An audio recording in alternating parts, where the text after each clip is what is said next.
What's up guys, welcome back to Brokeman Finance. Today's video is my top 3 stocks for the summer of 2020 going into July.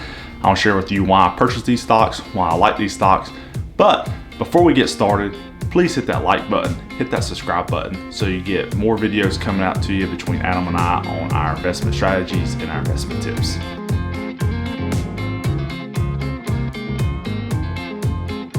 All right guys, the first stock I'm gonna talk about is AT&T. AT&T has been well known for the past many years being a dividend aristocrat. It's a company for the price per share to the amount of dividends they pay out per share is a great buy. It was approaching around $40, $50 a share before the coronavirus hit, and now it's below $30 a share, which is a good buy, and here's why. One of the things I like about AT&T is the program they have called FirstNet for first responders. They rolled this program out several years ago, and since then it has helped gobble up millions of customers. What they were doing was, if you was a customer of Verizon or Sprint, T-Mobile, which is merged here recently, they would buy out your contract, pay off your phone, and establish a new contract with them, which for me is a great business move because yes, they probably incurred some debt coming in, but as long as they provide a good customer service and a good reliable signal to those first responders, they don't have customers for the next 10, 20 years. AT&T just announced that they're trying to sell their gaming unit division, Warner Brothers. If they do complete this sale, it'll bring in an addition $4 billion to the company, which they're going to use to pay down off some debt. They just announced an article that they paid off $1 billion in debt earlier than expected, which is great news for AT&T because AT&T, I believe, has been an innovator on looking ahead. They've been able to have some great acquisitions, but in addition, they've been able to identify as like, hey, as a company, we do have a lot of debt, which forced some layoffs, some closures. They're selling divisions such as Warner Brothers. They're able to identify, hey, the less debt we have, the more innovative we can be in challenging on our streaming devices, challenging Amazon, challenging Netflix and Hulu, and etc. And last but not least, amidst all the craziness with the coronavirus, a lot of companies that have suspended or cut dividend payouts, AT&T just announced that they are going to pay out their quarterly dividend at 52 cents a share. So again, for a stock that's under $30 a share, receiving a dividend around 50 cents a share, to me is a great buy. They've been able to prove to me, just as an investor, without diving deep into their financials, that they've been able to identify that they do have debt. How can we offload some of the debt and to look to the future to be, once again, a dividend aristocrat and be a dominant company in the tech world.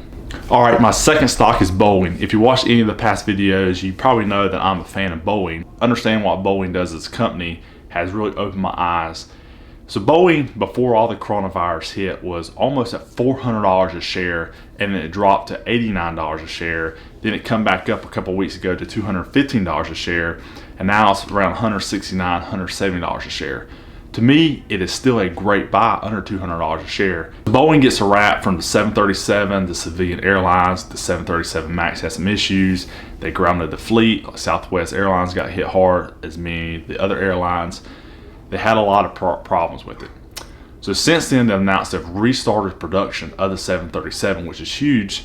And they announced that Monday, this coming Monday, they're going to start the FAA recertification flights, which is going to take about 3 days. If everything goes well on the certification flights, hopefully by the year's end, Boeing is going to have the 737 back in service, flying. So when these airline industries start coming back full force, they're going to have a solid plane to fulfill those orders. So here's another thing that Boeing doesn't get a lot of recognition on, because everyone's so worried about the civilian airlines, and it's justly so, because you have to have a good, solid, safe plane to fulfill orders from American Airlines, Southwest, etc.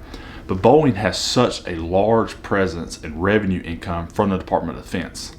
For example, Boeing just announced a contract with the United States Army that was roughly $500 million in additional revenue to build Apache helicopters for the Army. Also, they just announced a $3.1 billion contract for the United States Navy for missile contracts.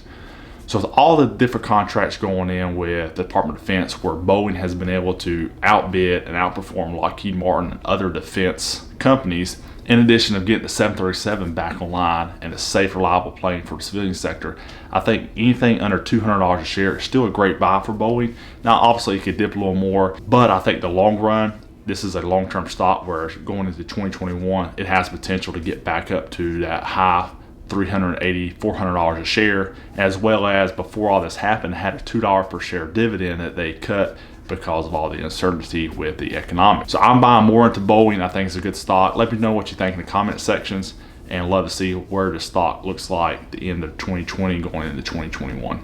So the last stock is a stock I normally don't dabble into, and that's retail clothing stocks. Nike, Adidas. I typically do not really invest a lot into it. I had a little success with Under Armour.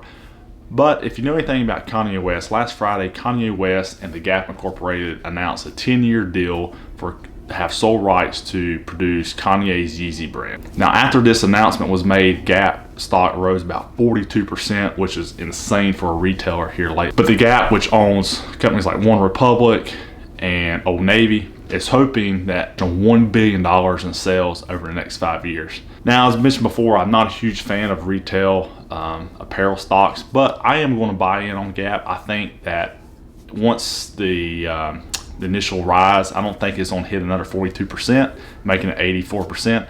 I think it'll go up a little bit and go down. But once those sales, once that initial orders come through and people are going to the stores or online, it's coming to a new school season, Christmas time, I think Gap's going to see an additional increase in revenue just by sales. And after that, I'm probably going to dip out because I don't think this is a stock that I don't have for the next 10 years, regardless of the agreements of the deal with Kanye West. But I do think it's a stock that if you buy in now, throughout the summer, after Christmas, I'll probably dump mine.